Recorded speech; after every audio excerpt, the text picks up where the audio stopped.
भाजपा का आतंकवादियों से नाता है, यह रिश्ता क्या कहलाता है। पिछले एक सप्ताह से दो घटनाएं घटी जिससे भारतीय जनता पार्टी का चाल, चरित्र और चेहरा बेनकाब हुआ। जिस तरीके से जब गृह मंत्री के पास आतंकवादी खड़ा हो जाए तो फिर देश का क्या होगा, आंतरिक सुरक्षा का क्या होगा, ये सवाल आज देश के सामने है या नहीं है। प्रेस वार्ता पूरे देश में 22 जगह एक साथ कांग्रेस पार्टी ले रही है और ये भावना देश की सुरक्षा को लेके है, देश की आंतरिक सुरक्षा और देश की सैन्य ताकत को संदर्भित रख के ये भावना है।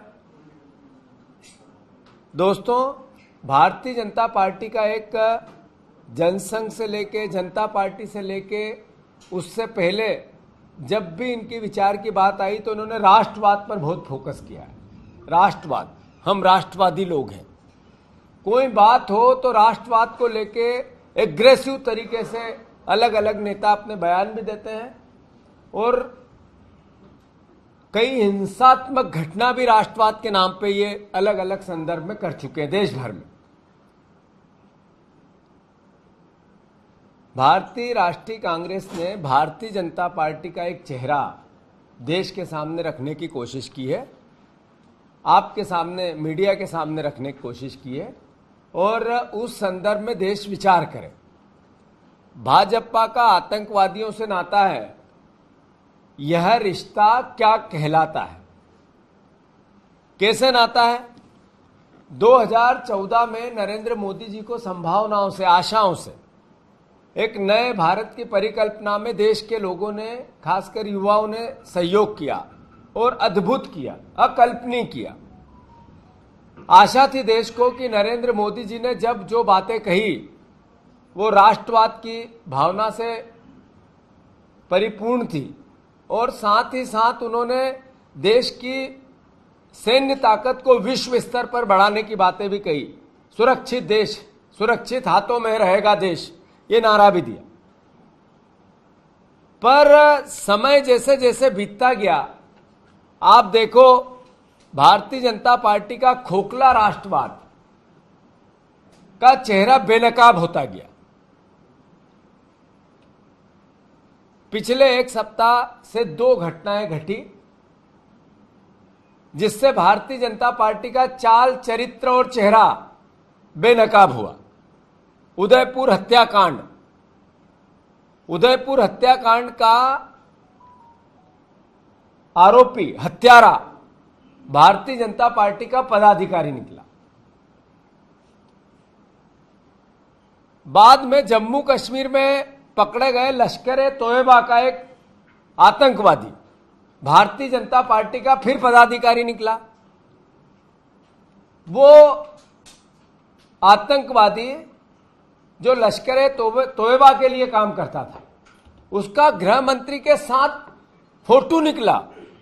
तो एक तरफ अगर कोई आतंकवादी गृह मंत्री के साथ अपना फोटो खिंचवा ले, यानी आंतरिक सुरक्षा या इंटेलिजेंस के नाम पर यह सरकार जीरो है, फेल है। और अगर याद है कि आतंकवादी और फिर खिंचवा ले तो और बड़ा अपराध है। जिस तरीके से जब गृह मंत्री के पास आतंकवादी खड़ा हो जाए तो फिर देश का क्या होगा, आंतरिक सुरक्षा का क्या होगा, यह सवाल आज देश के सामने है या नहीं है। साथियों, हम मीडिया के माध्यम से अपील करते हैं कि भारतीय जनता पार्टी के खोखले राष्ट्रवाद को देश जाने, पहचाने। पिछले दिनों उदयपुर में कन्हैयालाल जी की हत्या में शामिल आरोपी मोहम्मद रियाज अतारी, जैसा मैंने अभी कहा, बीजेपी का कार्यकर्ता निकला। उनके सीएलपी लीडर के साथ उसके फोटो, विजुअल चित्र निकले। अल्पसंख्यक मोर्चे का पदाधिकारी निकला और पूरे देश में किस तरीके का उस हत्याकांड के बाद एक माहौल था, एक रोष था, एक तरह की उनको कैसे हम उन हत्यारों को सजा मिले, देश का हर नागरिक उस पर विचार कर रहा था और उस पूरी घटना की निंदा कर रहा था, जिस भी रूप में कर रहा था। भारतीय जनता पार्टी उस पर राजनीतिक रोटियां सेकने की तैयारी कर रही है। समझो इनके खोखले राष्ट्रवाद को, देखो, जानो। ये दोनों बीजेपी जैसा मैंने कहा, तालिब हुसैन शाह भाजपा का पदाधिकारी फिर निकला, जिसका मैंने संदर्भ अमित शाह के साथ फोटो से किया। ये दूसरी घटना। ये दोनों बीजेपी का कोई आम कार्यकर्ता नहीं थे। इनकी भाजपा के वरिष्ठ नेताओं के साथ तस्वीरें, सीएलपी नेता पूर्व गृह मंत्री के साथ जयपुर वाले, उदयपुर वाले हत्यारे की, और इस आतंकवादी के देश के गृह मंत्री के साथ फोटो थे। साथियों, गंभीर मुद्दा है। मेरा आपसे अनुरोध है, सोचिए भाजपा राष्ट्रवाद की आड़ में कैसा घिनौना खेल खेल रही है। आरोप है और तथ्य और तर्क के साथ है। ये सिर्फ 2 मामले पहले नहीं है, इससे पहले भी कई मामले हुए। साल 2020 में जम्मू कश्मीर में एक ऐसा ही मामला सामने आया था, जब आतंकवादियों को हथियार मुहैया कराने के आरोप में भाजपा के पूर्व नेता एवं सरपंच तारिक अहमद मीर को गिरफ्तार किया गया था।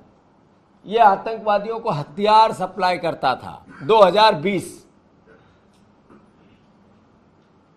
इसमें दलविंदर सिंह के साथ गिरफ्तार हुआ था। दलविंदर सिंह को देवेंद्र सिंह को जिस तरीके से उसकी जांच हुई, जांच किस स्टेज पे है आज तक देश को पता नहीं चली। ये प्रश्न ये राष्ट्रवाद की बात करने वालों से पूछा जाए या ना पूछा जाए कि ये 2020 की घटना आज 2 साल 2.5 साल बाद भी जांच के दायरे में आज तक उसका रिजल्ट क्यों नहीं आया। ये राष्ट्रवाद की बात करने वाले लोग देश को बताना चाहिए, नहीं बताना चाहिए। साथियों, ऐसा ही 2017 मध्य प्रदेश ने एटीएस ने एक टीम ने अवैध टेलीफोन एक्सचेंज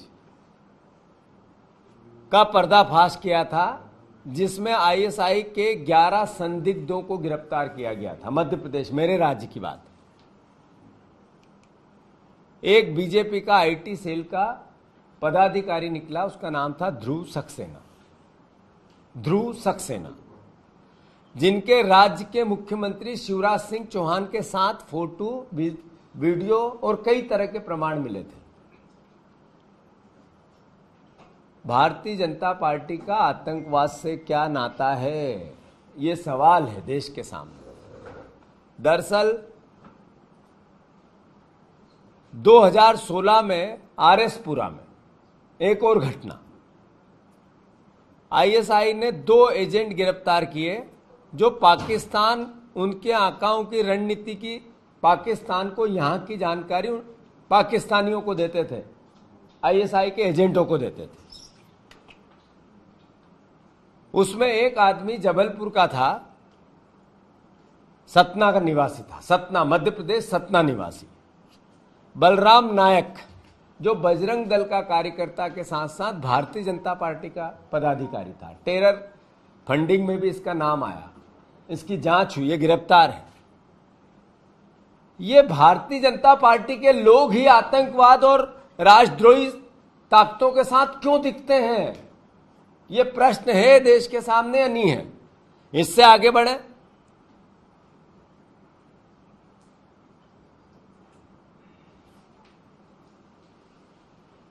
बलराम के, जैसा मैंने कहा, टेरर फंडिंग और जासूसी में इसका नाम आया। इसके जरिए जो लोग जानकारियां एकत्रित करते थे, उनको तनख्वाहें मिलती थी, पैसा मिलता था, उसकी सारी रिपोर्ट आई और ये मामला भी पूरे देश ने देखा है।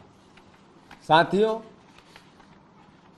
2017 आसाम में भाजपा का नेता निरंजन होजाई,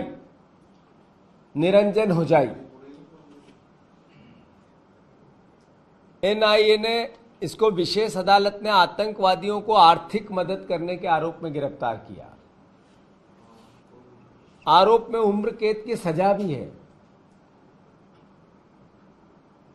इन्होंने आतंकवादियों को जो पैसा दिया, उससे देश में विद्रोह करने के हथियार खरीदे, इसके प्रमाण मिले। और कई जगह इससे विध्वंसक ताकतों ने देश में हिंसा की, इसके भी प्रमाण मिले। इतना ही नहीं, बीजेपी के सत्ता में अपराध सिद्ध आतंकवादी को टिकट दे दिया, जो आतंकवादी था उसको टिकट भारतीय जनता पार्टी ने दे दिया। भारतीय जनता पार्टी ने मसूद अजहर के शागिर्द मोहम्मद फारूक खान को स्थानीय श्रीनगर के चुनाव में वार्ड नंबर 33 से टिकट दिया था। आतंकवाद से भारतीय जनता पार्टी का क्या नाता है? अजहर मसूद अजहर, बीजेपी सरकार ने इसको छोड़ा था, आप लोगों को ध्यान होगा।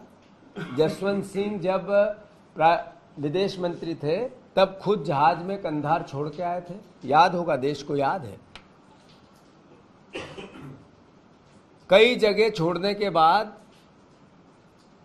ये 99 की घटना है 24 दिसंबर की, उसके बाद कई जगह इस अजहर मसूद ने, इसके 3 साथियों ने देश में आतंकवादी घटनाएं की, जिसमें संसद पर हमला, जिसमें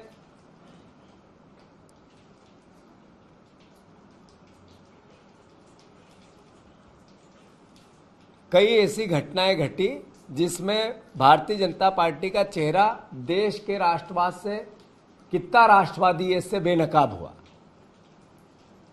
24 दिसंबर 1999 के दिन जब काठमांडू से दिल्ली के लिए उड़े IEC 814 विमान को हथियारबंद आतंकवादियों ने हाईजैक कर लिया था। ये जैसा घटना पहले की पुरानी है, आप लोगों को ध्यान है।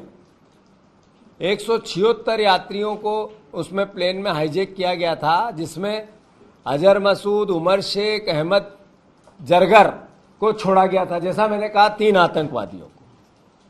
साथियों, दरअसल भारत के कब्जे से छूटने के बाद अजहर मसूद पाकिस्तान के आतंकवादी संगठन जैश-ए मोहम्मद का गठन किया, इसका सरगना बना। अजहर मसूद अजहर ने इसके बाद भारत में सबसे ज्यादा आतंकवादी हमले को अंजाम दिया, जिसमें भारत के संसद पर हमला, मुंबई का हमला, पठानकोट एयरबेस पर हमला, पुलवामा का जो विध्वंस कांड हुआ, हमारे सैनिकों की शहादत हुई, वो भी इसी की कृत्यों का अंजाम दिया हुआ है। संयुक्त राष्ट्र द्वारा निर्मित वैश्विक आतंकवादी मसूद अजहर को पुलवामा आतंकवाद के मामले में फरार घोषित है आज भी। साथियों, तत्कालीन बीजेपी के विदेश मंत्री, जैसा मैंने कहा, उसको अफगानिस्तान कंधार छोड़ के आए थे। बीजेपी का आतंकवाद से क्या नाता है और राष्ट्रवादी लोगों की हरकत ही ऐसी क्यों? महाराष्ट्र की अमरावती की ताजा घटना है। महाराष्ट्र में अमरावती की ताजा घटना है जो भी अभी प्रचलन में है। उमेश कोले की हत्या, उमेश कोले एक केमिस्ट था, उसकी हत्या हुई है, अभी चलन में, पिछले हफ्ते का मामला है। इसका मास्टरमाइंड इरफान खान भी राणा फैमिली, जो अभी पति पत्नी दोनों, एक सांसद एक विधायक है, जिसको भारतीय जनता पार्टी का समर्थन है, उसका कार्यकर्ता है। कई वीडियो विजुअल है। तो आखिर देश में राष्ट्रवाद की बात करने वाले ये राष्ट्रवादी, खोखले राष्ट्रवादी लोग, इन्हीं के विचार में इस तरह की घटनाएं देश में क्यों घटती है, ये सवाल आज देश के सामने है। मैं मानता हूं कि इन सब बातों को लेकर पुलवामा में जो घटना घटी, हमारे सैनिक शहादत हुई, आज इतने साल बीतने के बाद भी ये पता नहीं चल पाया। मोदी जी की सरकार थी, सुरक्षित हाथों की सरकार थी, राष्ट्रवादी नायक की सरकार थी। 200 किलो RDX कैसे पहुंच गया, उस गाड़ी से टकरा गई वो कार, आज तक पटाक्षेप नहीं हुआ।